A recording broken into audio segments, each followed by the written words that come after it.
if you take your credit card and you go shopping and you run up a large credit card debt, you're running a trade deficit with all those shops. Now, it would be pretty strange if you then blamed all the shop owners for having sold you all those things. You're ripping me off, you're ripping me off, you're ripping me off, I'm running a trade deficit. That is the level of understanding of the President of the United States. The trade deficit does not represent at all trade policies.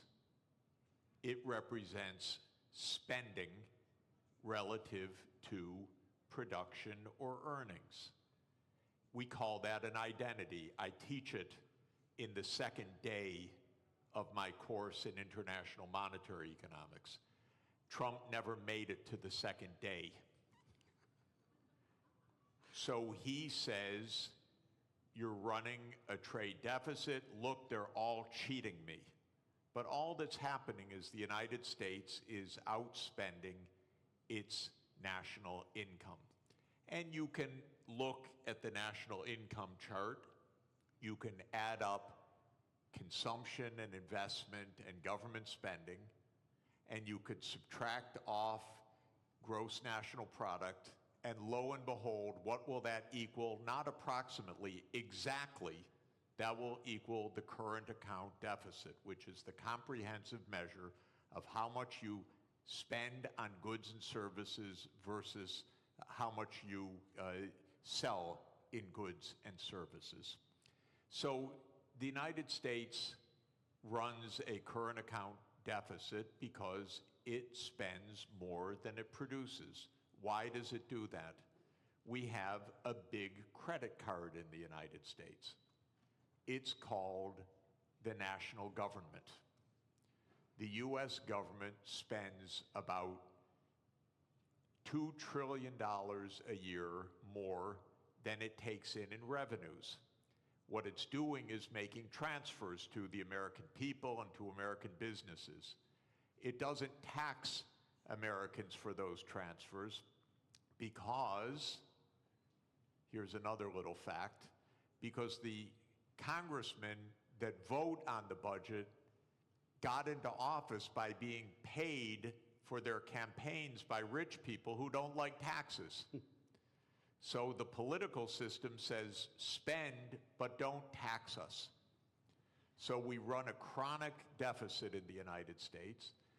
That spending goes out either as transfer payments or goods and services, and that's more than our national income, which is about $30 trillion, and our spending is about $31 trillion. And that's our trade deficit. And for that, Donald Trump blames the world. Okay, I fail him for this if he were my student. He's my president.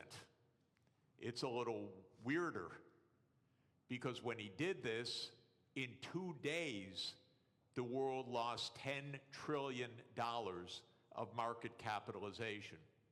By the way, where did it go? Did it get transferred from here to here? No, it got destroyed. Why destroyed? Because trade, something also the President of the United States doesn't understand, is mutually beneficial. So if you stop trade, everybody loses. It's not that one side wins, the other side loses. He cannot understand that concept as a guy that traded real estate in New York. So his idea is somebody had to win, somebody had to lose. But what happened when he made this announcement was $10 trillion was wiped out worldwide. It's not that the US went up and they went down. No, everybody went down because the whole world system is based on a division of labor, and he's breaking that division of labor into pieces. So then people said, this doesn't make sense. Even the very rich people that gave him the money for him to get into office started saying this doesn't make sense. The hedge fund managers who were his big campaign contributors. Elon Musk, who paid for his election and became prime minister. He said this doesn't make sense. And then the markets said this doesn't make sense. Not only $10 trillion, but as the finance minister said, interest rates started to rise because people began to dump U.S. Treasury debt. The safest thing in the world, apparently. So, interesting what happened. It's not quite true that he reversed things. First, he left on this 10% tariff, except for one country, for China, 145% where he on some raised products. the tariff rates. That's because the United States has a deep, neurotic attachment to China. The U.S. political system hates China. Why? Because China's big and successful. And so that the U.S. hates.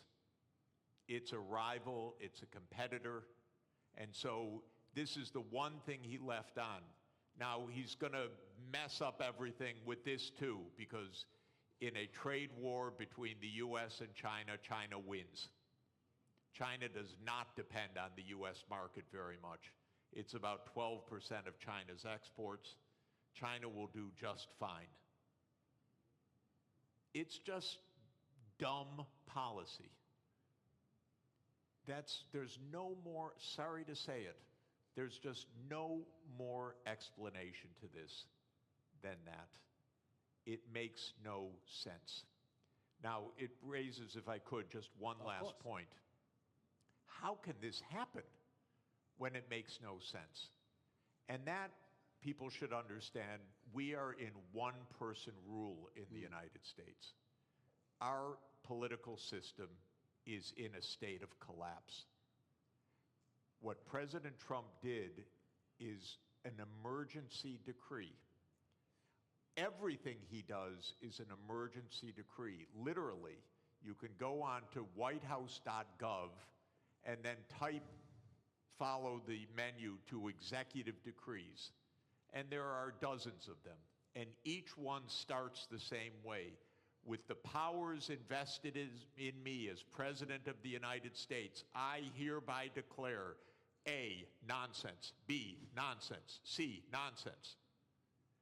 Because he's king. Those powers are not invested in the President of the United States.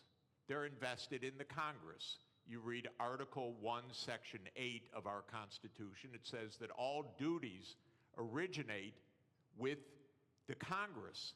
And specifically in the lower house, all legislation has to start in the House of Representatives. But the U.S., starting in 1945 after World War II, became a military state to a large extent. And so it sprinkled in its legislation emergency, emergency, emergency. And Trump doesn't have to prove anything's an emergency, he just has to say something's an emergency. So suddenly the trade deficit became an emergency, and on that basis he issues a one-person rule. Even his aides don't know what he's doing. You raise one final interesting issue, which is that the market recovered about $4 trillion when he reversed. Anyone who knew that 5 minutes before made billions. This is not the cleanest government in the world, I can tell you. I'd be hugely surprised if some people didn't know just a bit ahead of time, starting with members of the U.S. Congress, by the way.